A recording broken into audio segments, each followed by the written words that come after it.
ನಮಸ್ಕಾರ ಸ್ನೇಹಿತರೆ, ಸುಸ್ವಾದ ಪಾಕಶಾಲೆಗೆ ನಿಮ್ಮೆಲ್ಲರಿಗೂ ಮತ್ತೊಮ್ಮೆ ಸ್ವಾಗತ. ನಾನಿವತ್ತು ನಿಮಗೆ ದಿಢೀರಾಗಿ ಬೆಳಗಿನ ತಿಂಡಿ ಮಾಡ್ಕೊಳ್ಳೋದನ್ನ ಒಂದು ರೆಸಿಪಿನ ತೋರಿಸ್ತಾ ಇದ್ದೀನಿ. ಈಗ ಮನೇಲಿ ಇಬ್ಬರೇ ಇರ್ತಾರೆ ಅಥವಾ ಬ್ಯಾಚುಲರ್ಸು ಆಫೀಸ್ಗೆ ಹೋಗ್ಬೇಕಾಗಿರುತ್ತೆ ಅಂಥವ್ರಿಗೆ ಸಡನ್ ಆಗಿ ಏನು ತಿಂಡಿ ಮಾಡೋದು ಅಂತ ಯೋಚನೆ ಮಾಡಬೇಕಾದ್ರೆ ಈ ಥರ ಒಂದು ಈಸಿಯಾಗಿ ಮಾಡ್ಕೊಳ್ಳೋಂಥ ಒಂದು ರೆಸಿಪಿನ ನಾನಿವತ್ತು ಮಾಡಿ ತೋರಿಸ್ತಾ ಇದ್ದೀನಿ. ಅದೇನಂದರೆ ಇನ್ಸ್ಟೆಂಟ್ ದೋಸೆ. ಈ ಇನ್ಸ್ಟೆಂಟ್ ದೋಸೆ ಮಾಡೋದು ಹೇಗೆ, ಇದಕ್ಕೆ ಏನೇನೆಲ್ಲ ಪದಾರ್ಥಗಳು ಬೇಕು ಅಂತ ಹೇಳಿ ಮೊದಲಿಗೆ ನೋಡೋಣ.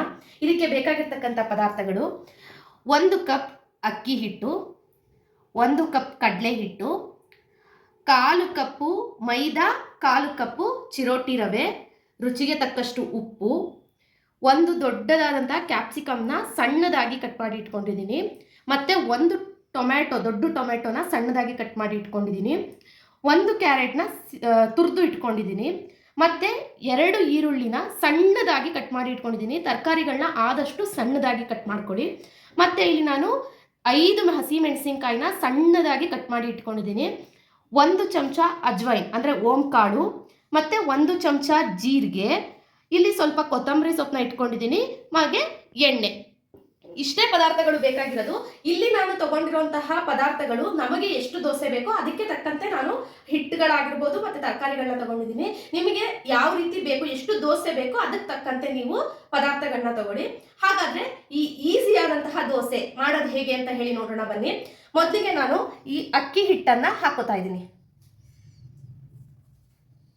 ಇದಕ್ಕೇನೆ ಕಡಲೆ ಹಿಟ್ಟು,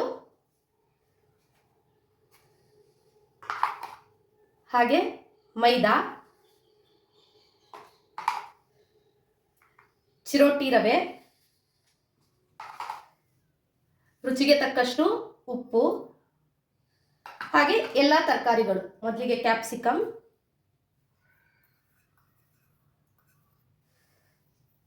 ಟೊಮ್ಯಾಟೊ,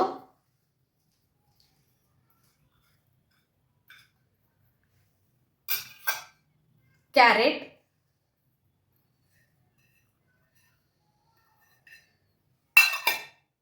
ಸಣ್ಣದಾಗಿ ಕಟ್ ಮಾಡಿರುವಂತಹ ಈರುಳ್ಳಿ,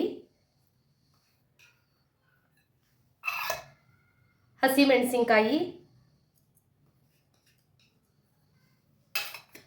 ಓಂಕಾಳು ಅಜ್ವೈನ್, ಹಾಗೆ ಜೀರಿಗೆ, ಸ್ವಲ್ಪ ಕೊತ್ತಂಬರಿ ಸೊಪ್ಪು. ಇಷ್ಟನ್ನು ಹಾಕ್ಕೊಂಡು ಒಂದ್ಸಲ ಚೆನ್ನಾಗಿ ಕೂಡಿಸ್ಕೊಳ್ಳಿ. ಆ ಹಿಟ್ಟು ಜೊತೆಗೆ ಅದು ಚೆನ್ನಾಗಿ ಕೂಡಬೇಕು.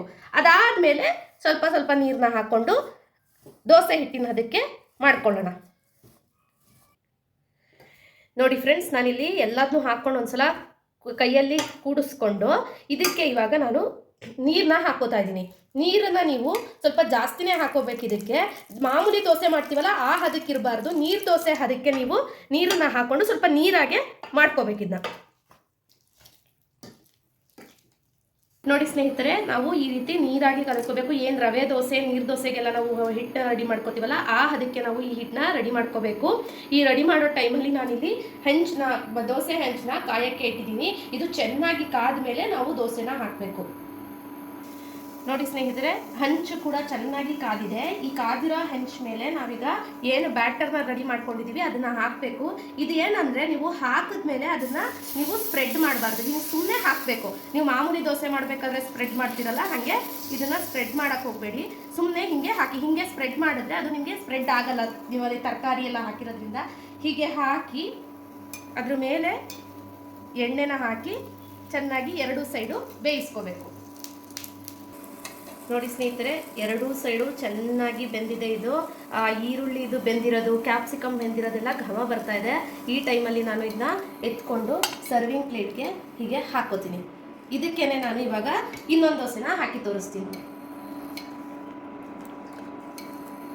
ತುಂಬ ಸುಲಭ, ಯಾರು ಬೇಕಾದರೂ ಮಾಡ್ಕೋಬಹುದು. ಈಸಿಯಾಗಿರುತ್ತೆ. ಬ್ಯಾಚುಲರ್ಸು ಕೂಡ ಏನು ಕಷ್ಟ ಇಲ್ಲದೆ ಈಸಿಯಾಗಿ ಮಾಡ್ಕೋಬಹುದು. ನೋಡಿ, ಹೀಗೆ ಹಾಕಿ ಇದ್ರ ಮೇಲೆ ಎಣ್ಣೆ ಹಾಕಿ ಬೇಯಿಸ್ಕೊಡು. ನೋಡಿ ಸ್ನೇಹಿತರೆ, 2ನೇ ದೋಸೆ ಕೂಡ ಆಗಿದೆ. ಅದನ್ನು ತೆಗೆದು ಸರ್ವಿಂಗ್ ಪ್ಲೇಟ್ಗೆ ಹಾಕೋತಾ ಇದ್ದೀನಿ. ಇದು ತುಂಬ ಸುಲಭ. ನೀವು ಅಕಸ್ಮಾತು ದೋಸೆಗೆ ಅಕ್ಕಿ ನೆನೆಸೋಕ್ಕೆ ಮರ್ತಿದ್ರಿ, ಅಥವಾ ಅದನ್ನು ನೆನೆಸ್ಬೇಕಪ್ಪ, ರುಬ್ಬೇಕಪ್ಪ, ಈ ಗ್ರೈಂಡ್ರನ್ನೆಲ್ಲ ತೊಳಿಬೇಕು ಅಂತ ಹೇಳಿ ಆ ಥರ ರೇಜ್ಗೆ ಕೆಲಸಗಳೆಲ್ಲ ಇಲ್ಲದೆ ನಿಮ್ಮ ಮನೆಯಲ್ಲಿರುವಂತಹ ಏನು ಹಿಟ್ಟುಗಳಿದೆ, ತರಕಾರಿ ಇದೆ, ಆ ತರಕಾರಿನ ಹಾಕ್ಕೊಂಡು ಸುಲಭವಾಗಿ ರುಚಿಯಾಗಿ ಮಾಡ್ಕೊಳ್ಳುವಂತಹ ಒಂದು ರೆಸಿಪಿ ಇದು. ಇಫ್ ಇನ್ ಕೇಸ್ ನಿಮ್ಮ ಹತ್ರ ಮೈದಾ ಹಿಟ್ಟು, ಚಿರೋಟಿ ರವೆ ಇಲ್ಲ ಅಂದ್ರೆ ಬರೀ ಕಡಲೆ ಹಿಟ್ಟು, ಅಕ್ಕಿ ಹಿಟ್ಟು ಹಾಕೊಳ್ಳಿ. 4ರಲ್ಲಿ ಯಾವ್ದಾದ್ರು 2 ಇದ್ರೆ ಅದನ್ನೇ ಹಾಕೊಂಡು ನೀವು ಈಸಿಯಾಗಿ ಮಾಡ್ಕೋಬಹುದು. ತುಂಬಾ ಸುಲಭ, ಮತ್ತೆ ಟೇಸ್ಟ್ ಕೂಡ ಚೆನ್ನಾಗಿರುತ್ತೆ. ಈಗ ನಾನಿಲ್ಲಿ 2 ದೋಸೆನೂ ಮಾಡಿ ಇಟ್ಕೊಂಡಿದ್ದೀನಿ. ಇದು ತುಂಬ ರುಚಿಯಾಗಿರುತ್ತೆ ತಿನ್ನಕ್ಕೆ. ಮತ್ತು ಇದಕ್ಕೆ ಯಾವುದೇ ಚಟ್ನಿ, ಉಪ್ಪಿನಕಾಯಿ ಯಾವುದ್ರ ಅವಶ್ಯಕತೆನೂ ಇಲ್ಲ. ತುಪ್ಪ ಬೆಣ್ಣೆನ ಹಾಕ್ಕೊಂಡು ತಿಂತಾ ಇದ್ರೂ ಟೇಸ್ಟ್ ತುಂಬ ಚೆನ್ನಾಗಿರುತ್ತೆ. ಯಾಕೆಂದರೆ ಇದಕ್ಕೆ ನಾನು ಮೆಣಸಿನ್ಕಾಯಿ, ತರಕಾರಿ ಎಲ್ಲ ಹಾಕಿರೋದ್ರಿಂದ ಹಾಗೆ ತಿನ್ಬಹುದು. ಸ್ನ್ಯಾಕ್ಸ್ಗೂ ಕೂಡ ನೀವು ಇದು ಸಂಜೆ ಟೈಮಲ್ಲಿ ಒಂದೊಂದು ದೋಸೆ ತಿಂದರೆ ಇಷ್ಟಪಟ್ಟು ಮಕ್ಕಳು ತಿಂತಾರೆ. ಮತ್ತು ಮಕ್ಕಳಿಗೆ ಲಂಚ್ ಬಾಕ್ಸ್ಗೆ ಅನ್ನದ್ದೆಲ್ಲ ಮಾಡಿ ಕೊಡ್ತೀರಾ, ಬೆಳಗ್ಗೆ ತಿಂಡಿಗೆ ಈ ಥರ ಸಡನ್ ಆಗಿ ದೋಸೆಗಳನ್ನ ಮಾಡಿಕೊಟ್ರೆ ಅವರು ಇಷ್ಟಪಟ್ಟು ಖುಷಿಯಿಂದ ತಿಂತಾರೆ. ಈ ಥರ ಒಂದು ಡಿಫ್ರೆಂಟ್ ಆಗಿರೋ ರೆಸಿಪಿನ ನೀವು ಕೂಡ ಟ್ರೈ ಮಾಡಿ. ಹಾಗೆ ಬರೀ ಟ್ರೈ ಮಾಡಬೇಡಿ, ಆ ಕಮೆಂಟ್ ಸೆಕ್ಷನಲ್ಲಿ ಹೇಗಿತ್ತು ಅಂತ ತಿಳಿಸಿ. ಹಾಗೆ ನಮಗೆ ಮೋಟಿವೇಶನ್ ಮಾಡಬೇಕು ಅಂದರೆ ನಮ್ಮ ಚಾನಲ್ನ ಸಬ್ಸ್ಕ್ರೈಬ್ ಮಾಡಿ. ಧನ್ಯವಾದಗಳು.